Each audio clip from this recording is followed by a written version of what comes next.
mahubiri tosha. Amen. Bwana Yesu asifiwe.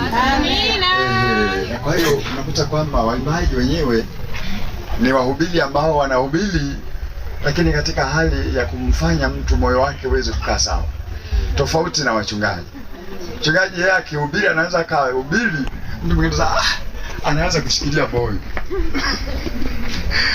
neno lile linakwenda kwake unakuwa kama upanga, na wakati mwingine anaweza yeye asijue.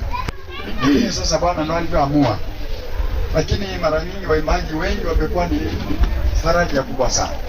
Bwana Yesu asifiwe. Amen. Bwana Yesu asifiwe. Amen. Lakini nimshukuru sana mchungaji Lucy kwa ajili ya neno la Mungu nzuri. Mungu wa mbinguni akubariki sana.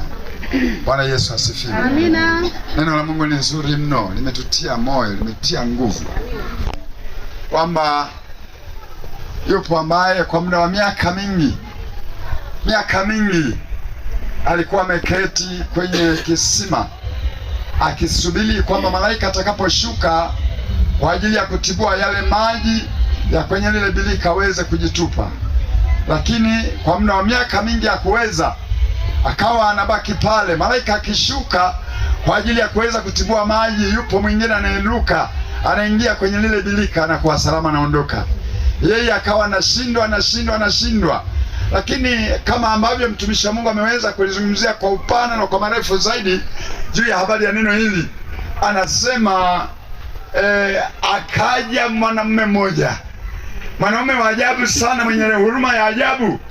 Maana yake kwamba kwa muda mrefu ambao yeye yule bwana alipokaa pale kisimani, hakuna mwingine yeyote ambaye alimhurumia, kwamba mimi nimekuja nimemkuta huyu mtu bado hajaruka kuingia kisimani.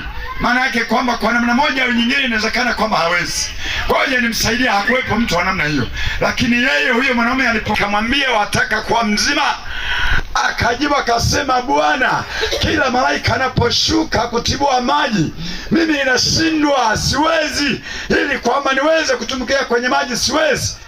Wanakuja walioko nyuma yangu, wanakuja wanatumbukia na wanaenda. Lakini swali lilikuwa ni moja tu, unataka kuwa mzima? Bwana Yesu asifiwe. Amina.